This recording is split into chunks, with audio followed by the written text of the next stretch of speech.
grant license.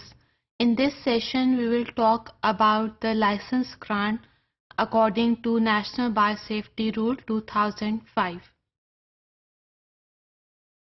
अगर applicant अपनी product की लाइसेंस हासिल करना चाहते हैं फॉर कमर्शलाइजेशन और for experimental release, they have to submit the application to federal agency.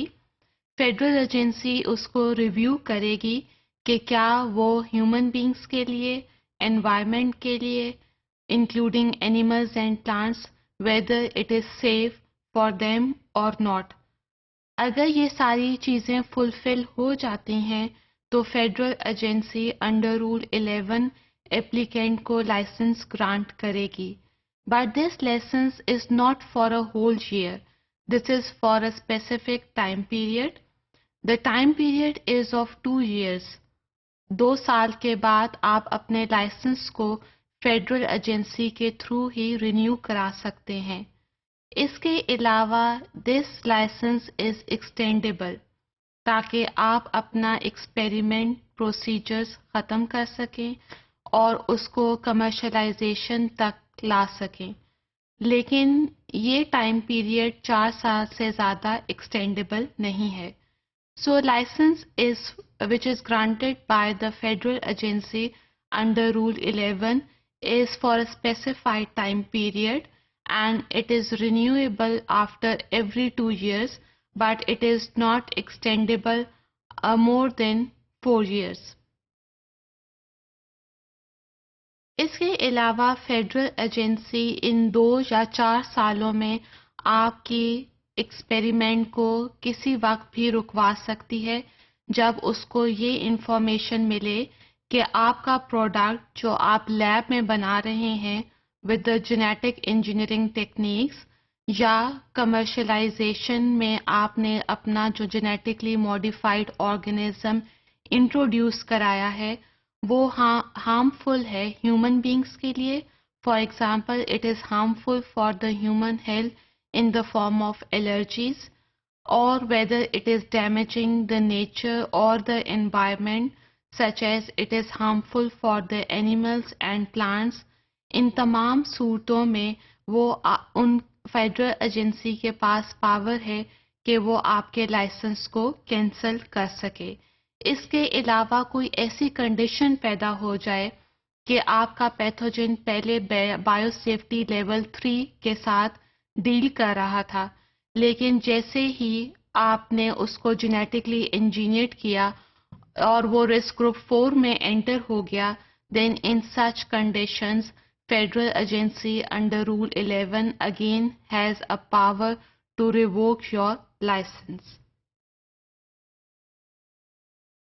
Now all grants that are licensed are subjected to some terms and conditions.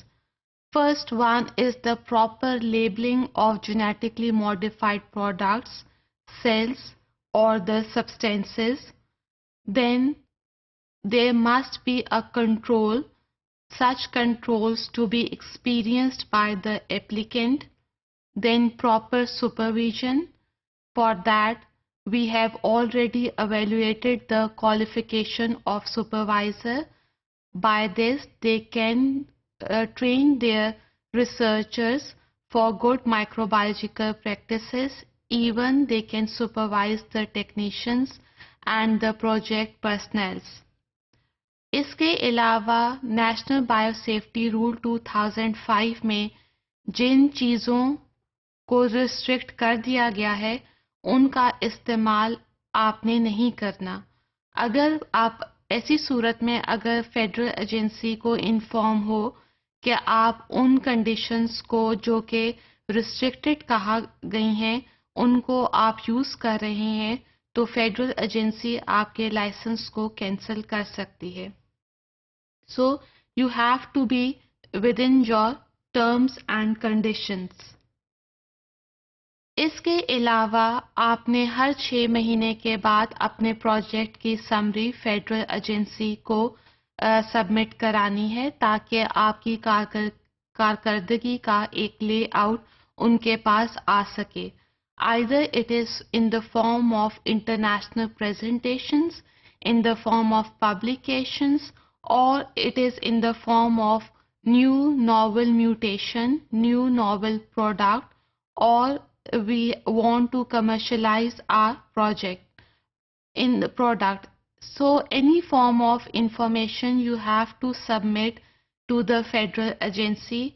इसके अलावा कोई ऐसी कंडीशन जो कि आप समझते हैं कि फेडरल एजेंसी को इन्फॉर्म करना ज़रूरी है, उन सूरतों में आपने फेडरल एजेंसी के साथ कम्युनिकेट करना है.